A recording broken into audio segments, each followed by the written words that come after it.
9/8/2026 या दिवशी आपण पळसखेडा पिंपळे तालुका भोकरदन जिल्हा जालना हे सावटे पद्धतीने पहिल्याच वर्षी शेती केलेले आमच्या गावचे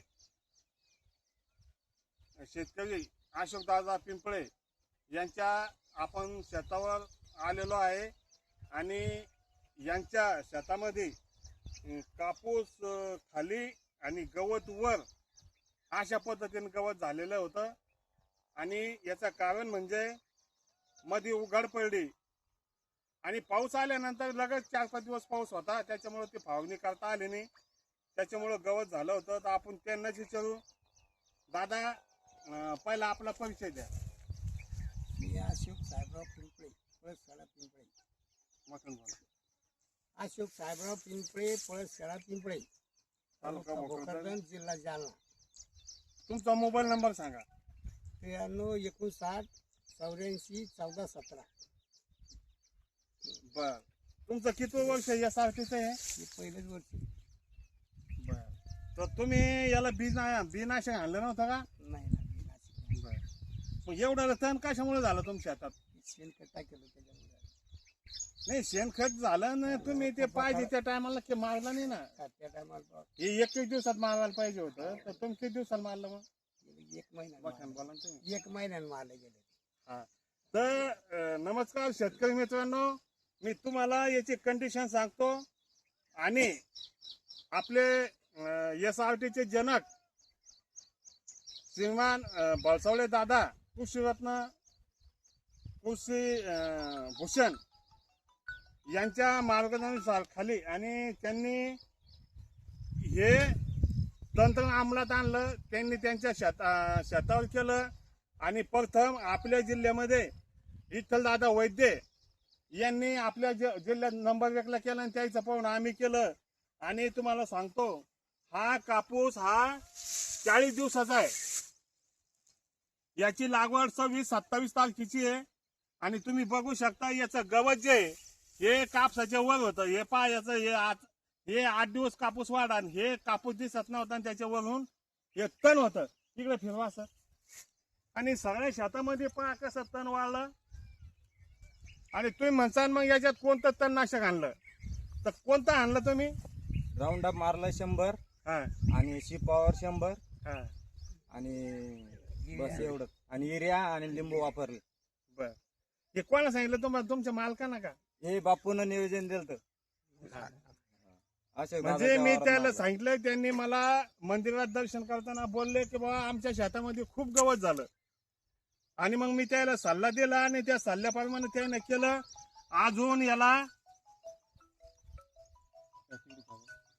अजून याला कीटकनाशकाची फवारणी नाहीये आणि तरी सुद्धा याच्यात तुम्ही बघू शकता याला किती कवळं पानं आहे, किती क्वालिटी आहे आणि ह्या गवतामध्ये झाड कसं आहे.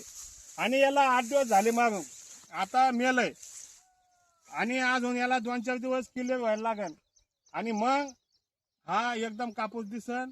तरी एखाद्या शेतकऱ्याच्या शेतामध्ये जर असं तण झाला असेल तर त्यांनी हापकून जाऊ नये आणि ह्या पद्धतीने करावं. युजट हमखास आहे, नाराज होऊ नये. आणि दुसरी गोष्ट मी सांगतो, माझा नंबर घ्या, काही अडचण असेल तर 94 21 32 23 73. राहणार पळसखेडा पिंपळे तालुका भोकरदन जिल्हा जालना.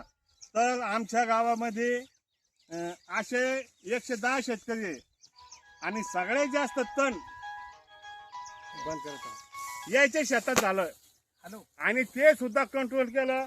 तुम्ही आता ह्याच्या शेजारच्या झाडाची क्वालिटी पहा, याची बी सुद्धा क्वालिटी पहा, झाड कसं दिसतं हे बघा.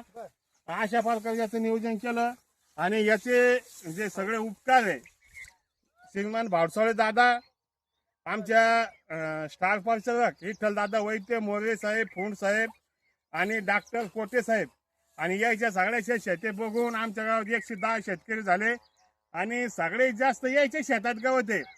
याच्यापेक्षा सगळे प्लॉट चांगले आणि हलका प्लॉट आपण जर धरला तर याची कंडिशन बघा कशी. म्हणजे सगळ्यात जास्त गवत असून सुद्धा चांगला आहे. आता 15 दिवसामध्ये ह्यो जेव्हा 60 दिवसाचा होईल तेव्हा आम्ही तुम्हाला व्हिडिओ टाकू आणि याच्यापेक्षा वाईट कंडिशन त्याचं दुसरं 2 एकराचा पलाट आहे तिकडे तणनाशक आणला चौकडं फिरवा असा फिरवा चौकडं. तर अशा प्रकारे आम्ही तणाचं नियोजन केलं आणि जमीन तर सुधरण आणि आपल्याला याचं आच्छादन सुद्धा होऊ लागलं आणि याच्यापासून याचे जे बुडं आहे याच्यापासून गांडोळाला खाद्य होईल जीवनाला खाद्य होईल तिकडे त्यावर चला जर तुम्ही बघू शकता हे केवढं तण आहे आणि हे तण सुद्धा आणि हे शेजारी पाजारी आणि ते सुद्धा हाबकले वगैरे का आपल्याला आता आपला कापूस सुधरत नाही किंवा आपल्याला कापूसच होणार नाही. पण आम्ही तुम्हाला आजच्या 15 दिवसाला याचा व्हिडिओ बनवू आणि तुम्हाला दाखवू की बा एवढ्या गवतात सुद्धा पीक येऊ शकतं आणि ते तिकडं बघू शकता तुम्ही इकडं ते तिकडं लवकर वाळत तसं कशी कंडिशन आणि इकडं कांबळेतलं गवत गाजर गवत आणि सगळ्या पालकांचे गवत आहे. तर अशा प्रकारे आपण याचं नियोजन केलंय त्यांनी सांगितल्याप्रमाणे केलं. हे बघू शकता हे कांबळाच्या वर गाजर गवत होतं आणि अशा प्रकारे मला आता हे याला हाणून 3-4 दिवस झाले. अजून 3-4 दिवसामध्ये हे सगळं मरण तुम्ही बघू शकता. सालकी कापसापेक्षा 1.5 पट एवढं गवत होतं याचं हे कंट्रोल केलं आणि ते राहिलं. आता याला काय करणार आहे आम्ही असं दाबणार आहे आणि असं याच्यावर मारणार आहे आणि ते राहिलेलं सुद्धा जे 20% तण आहे हे कंट्रोल करणार आहे. तर मित्रांनो तुम्हाला व्हिडिओ कसा वाटला मला फोन करा. सकाळी 7 ते 10 नंबर परत एकदा नंबर रात्री सांगा शेवटला. रातच्या 10 वाजे लोक कधी फोन करा अडचण नाही. नंबर परत एकदा सांगा. माझा नंबर 94 21 32 23 73. अशा प्रकारे आम्ही एखादा शेतकरी अडचण आला तर त्याला हिंमत देणं आणि त्याला मार्गदर्शन करून ते पीक व्यवस्थित करणं हे आमचं प्रचार करण्याचं काम आहे. एवढं बोलतो थांबतो. जय हिंद जय SRT.